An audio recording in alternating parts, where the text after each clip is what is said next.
Yo, what's good guys? Welcome back to another video where today we'll be speaking about the Premier League Game Week 2 matches. We got some very solid matches coming up this week, so let's get straight into it. Now the first match we have is Brighton versus Manchester United. This will be a very good match, so let's get started with Brighton. Fabian Hurtzler and his squad have done very well in their first game. They started their campaign against Everton, winning that game 3-0. Mitoma is back. He got a goal in that game. And I think Brighton under this new manager will do quite well. I believe Mente is a player we gotta keep an eye out for 100%. And on to Manchester United. They started the season quite decent, started with a 1-0 win against Fulham.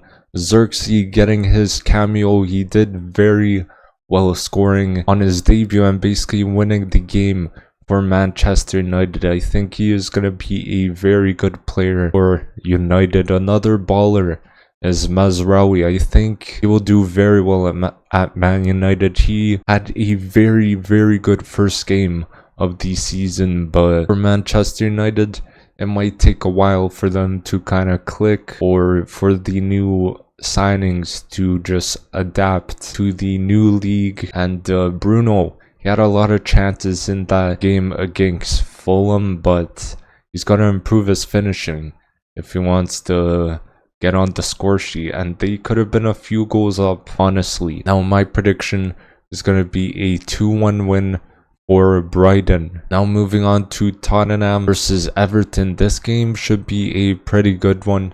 I think Spurs surely get a win here though, so let's get started with Tottenham. Going into the first match, I thought they would win easily. They did quite well in the first half, but after that, Leicester in the second half found something, and I think the mentality at Tottenham possibly needs to change, because that second half, after they conceded, they just seemed like they crumbled a bit. And in terms of their striker Solanke, he did alright. He could have had a few goals for himself though. He had a few chances, and Angie will definitely have this team come out better next time. He was probably fuming after that. Now on to Everton. Not a good start to the season for them. Started it with a 3-0 loss to Brighton. Not ideal at all. Ashley Young getting a red card, so he will be missing the next few games, and rough team to face at the start of the season, Brighton. I think it will take some time for them to get going.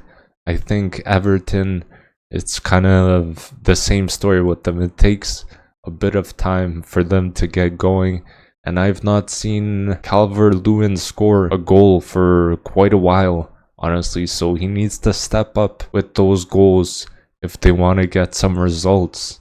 Now my prediction is going to be a 3-1 win for Tottenham. Moving on to a very good match in Crystal Palace versus West Ham. We got a very good game here.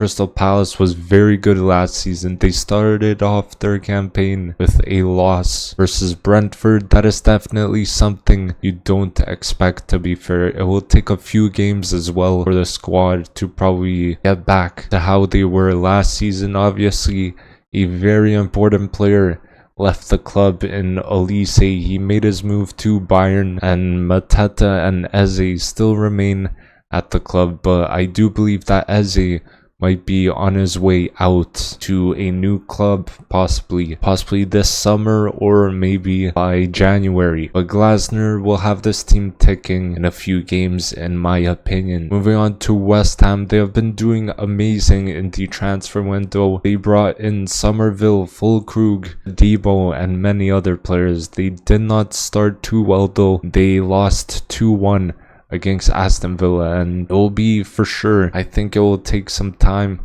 for them, for all these new signings to gel, and just the team overall to adapt to the new style of play. It's more attacking, as they got a new coach in Lopetegui, so I'm excited to see how this team does.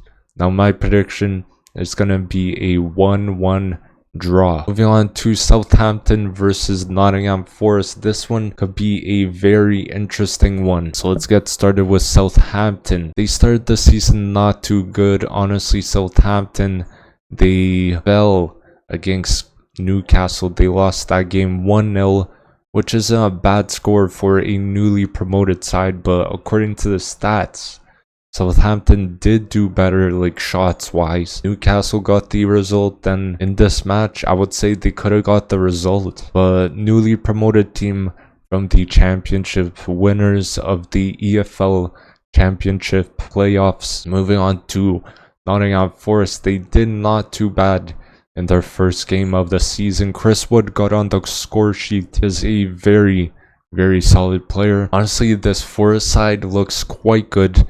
They have quite a bit of quality in Gibbs White, Elanga, and also Hudson-Odoi. Elanga is a player I think that will improve even more this season, as we saw how hard he was working in the off-season. And my prediction is going to be a 1-1 draw as well. Now we have Fulham versus Leicester City. This game should be a good one as well. So let's get started with Fulham. They did not start the season too well. They lost their first game this season 1-0 to Manchester United. And I think a player that we should maybe keep an eye out for is Mooney's, the striker. He did have a few chances in that game, but just couldn't put it away. I think another player to look out for is Emile Smith-Rowe. He looked very good in preseason, scoring 2 goals for Fulham, and I think Marco Silva will have this team playing some very nice football very soon. On to Leicester City. They started their season quite well. In my opinion, Leicester managed to get a draw against Tottenham. Vardy continues to score in the Premier League. Once again, he was telling Spurs fans that he has 1 Prem trophy. He was pointing at his badge on his kit, and Spurs have 0, and he just went like this to the fans. It was pretty funny, and Leicester grew into the game the second half as it opened up more, and realistically they need to show us they could win in this match, or at least get a point again. But in my opinion, I think Fulham will win this game 2-1. A fairly good match. Manchester City versus Ipswich. I think we all know what the outcome will be here. So let's get started with Man City. They're looking quite good. We all know how good this team or club is. Like, Doku is a player that really stands out for me. Unbelievable dribbling ability, just needs to work on that final product or that finishing. And Haaland already getting a goal in his first game is definitely gonna be the top scorer again, without a doubt. Like, you just know it's gonna happen, and they will for sure contend for the title once again. On to Ipswich, a newly promoted team from the championship. They finished second in the league in the championship. Now they are in the Premier League. Their first game was a rough one facing Liverpool. Now they got some Prem quality players in this window. Broha is also reportedly making the move to Ipswich. So that is a very good striker which they will have up top. And my prediction is going to be a 3-0 win for Manchester City. Moving on to Aston Villa versus Arsenal. Now, this is Arsenal's time to get their revenge for last season. So let's get started with Aston Villa.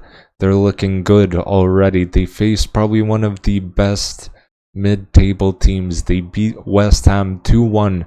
And John Duran, who was reportedly going to join West Ham, scored the winning goal for Villa. And Villa could definitely get top 6 this season, but it might be rough as they are also in the Champions League. So Emery has done a very good job so far at the club. On to Arsenal. They're looking very strong this season, and I am very sure they are more motivated to win this title. And they brought in Calafiori, who was great in the Euros. He has been quite good for Bologna as well. Havertz already got a goal in the first game, so he's starting his season off very, very well. It could be a big season for him, and I think he will do well. Our team is looking very good, honestly, so hopefully we could play very well in this match and get a result. Now my prediction is going to be a 2-1 win for Arsenal. Moving on to Bournemouth versus Newcastle. This can be a very good game, honestly. So let's get started with Bournemouth. Bournemouth had a pretty good season last year. They made a replacement signing for Solanke, and that replacement signing is Ivan Nilsson from Porto. He should be a absolute baller for this Bournemouth team, and I think this team could possibly get the same amount of points, maybe even more. Who knows? But I do think they have the ability to get even more points than last season. And the new signing in Huijsen, the center back, he did very well in his first game. So I'm excited to see how this team does this season. On to Newcastle. Newcastle are for sure looking to get back into the top 6. I think they could get in there for sure. Honestly, Newcastle has a amazing front line with the likes of Isak, Gordon, and in the last game we saw Murphy at right wing. And Isak, one of the top scorers last season, and I think he will continue his form without a doubt. And all their injured players are basically back in the squad, so that is very good news for Newcastle. And my prediction is going to be a 3-1 win for Newcastle. Now we have Wolves versus Chelsea. In my opinion, this will be a tight game, so let's get started with Wolves. Wolves did not have a good start. They faced one of the title contenders, Arsenal, in the first match. They lost that game 2-0, and they did not look too convincing. And it is a rough first match to have. Now they gotta play Chelsea, and I do think Gary O'Neill and his team are capable of beating Chelsea, especially with the likes of Cunha, Wang Hee-chan, and many more players that they have. Moving on to Chelsea, they had one of the toughest starts to the league. They faced Manchester City, but honestly, Chelsea are making a lot of signings. It's like they're playing FIFA career mode. It's pretty crazy, but Palmer is such a key player in this team. He balled out last season, and I'm very sure he is ready to ball out once again this season and help out this Chelsea team. And they made a new signing in Pedro Neto, who will play against his former team possibly. Moving on to Chelsea's striker, Nico Jackson is one player who I think needs to work on his finishing. Like we've been saying it since last season. It will be very interesting to see though how Enzo Maresca does with this team throughout the whole season. And Nkunku is finally back in the squad, so he should be a great player for Chelsea this season. My prediction is going to be a 2-1 win for Chelsea. Moving on to the last and final game, we have Liverpool versus Brentford. This game has potential to be a good one, so let's get started with Liverpool. I think this team is definitely a contender for top 4. The way they play, from what I have seen, is absolutely amazing. Jota is a player I do believe that will do very, very well this season. Arne Slot has already had an instant impact on this team, especially with the way they play. It's like a lot more attacking, which is more entertaining for the viewer. But Salah scoring in his first game shows he is ready for this season. He also assisted in that game, so he is ready. On to Brentford. They have started this season very well, honestly, beating their first opponents, Crystal Palace, 2-1. And I myself and many others were not expecting Brentford to win that game, but they did. And Brentford have got some very solid players with the likes of Wissa and Buemo and many other players, and Tony could be either going to Chelsea or the Saudi League, which that news we got probably a few days ago. But let's see what happens with him. Now my prediction would be a 3-0 win for Liverpool. So thank you guys for watching. Hopefully you did enjoy the video. Don't forget to comment down below your predictions. I will make sure to check them out. Don't forget to subscribe so you don't miss another video. And I'll see you guys in the next video. Peace.